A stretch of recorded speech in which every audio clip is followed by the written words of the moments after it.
Voici le petit Robert Kiyosaki. Il a 2 pères. Le premier a fait de grandes études, il est docteur, le deuxième n'a pas passé la 4e.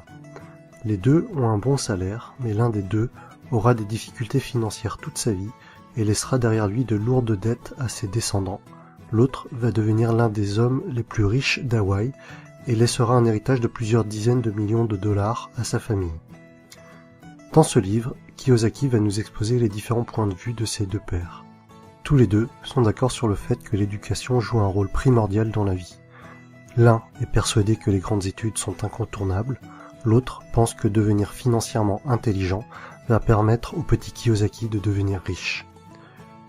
Le problème avec l'éducation financière est que c'est une matière qui n'est pas enseignée à l'école, mais à la maison, avec la famille. Malheureusement, la plupart du temps, les familles vont apprendre à leurs enfants à devenir pauvres. Ce n'est pas un manque d'amour pour leurs enfants, c'est juste qu'elles ne connaissent pas bien le sujet, et qu'elles ne maîtrisent pas bien les mécanismes de l'argent, et qu'elles ne lisent pas des livres tels que « Père riche, Père pauvre ».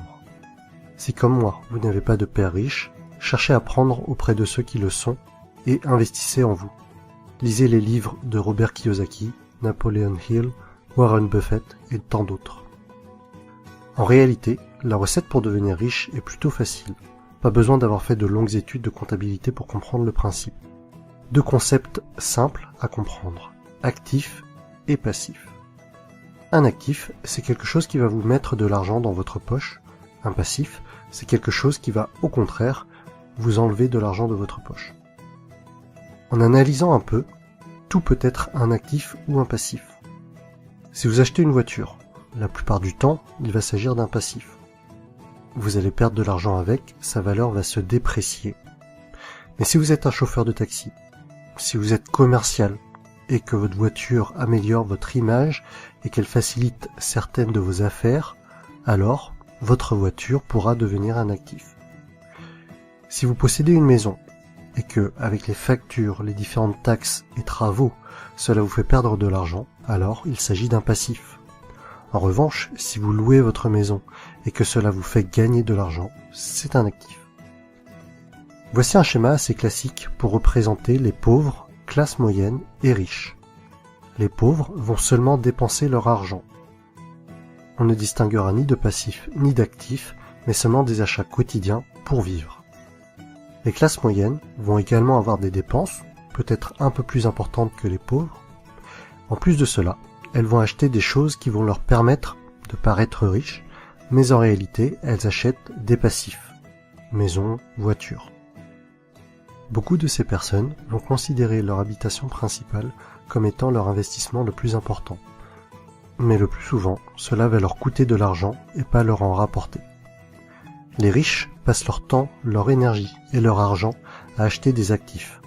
Plus ces actifs vont rapporter, plus ils vont acheter d'actifs. Et par effet boule de neige, les riches deviendront de plus en plus riches.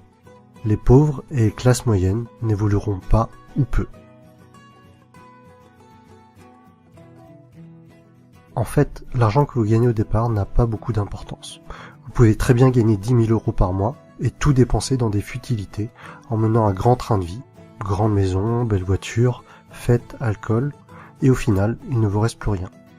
À l'inverse, vous pouvez ne gagner que 1 500 € par mois aujourd'hui et réinvestir tout l'argent qui vous reste dans des actifs et devenir de plus en plus riche au fil du temps, jusqu'à peut-être même atteindre la liberté financière et ne plus avoir besoin de travailler. Voici quelques exemples d'actifs. L'immobilier, la bourse, un business ou quelque chose que vous avez créé, un livre que vous avez écrit, des tableaux que vous allez vendre. Alors oui, dans la tête de nombreuses personnes, investir dans l'immobilier, dans un business, acheter des actions, c'est parfois risqué et vous pouvez perdre de l'argent. Par contre, ces personnes-là ne sont pas contre acheter une deuxième télévision à écran plat qui dans 2 ou 3 ans ne vaudra plus rien. Personnellement, je préfère perdre de l'argent en ayant essayé d'investir dans quelque chose qui peut potentiellement me rapporter de l'argent, plutôt que d'acheter une deuxième télé dont je n'ai pas l'utilité. Et au final, même si j'ai perdu de l'argent en ayant essayé d'acheter ou de produire un actif, les leçons reçues de mes échecs seront infiniment plus enrichissantes que de passer 3 heures par jour devant des programmes télé sans intérêt. En résumé, si vous voulez devenir riche, Soyez financièrement intelligent. Apprenez auprès des personnes qui sont devenues riches. Apprenez à limiter vos dépenses. Concentrez-vous sur les actifs, limitez les passifs. Et voilà mon résumé du livre Père riche, Père pauvre de Robert Kiyosaki. Si vous avez apprécié la vidéo, mettez-moi un pouce bleu en bas à droite. Et pour suivre mon actualité, abonnez-vous.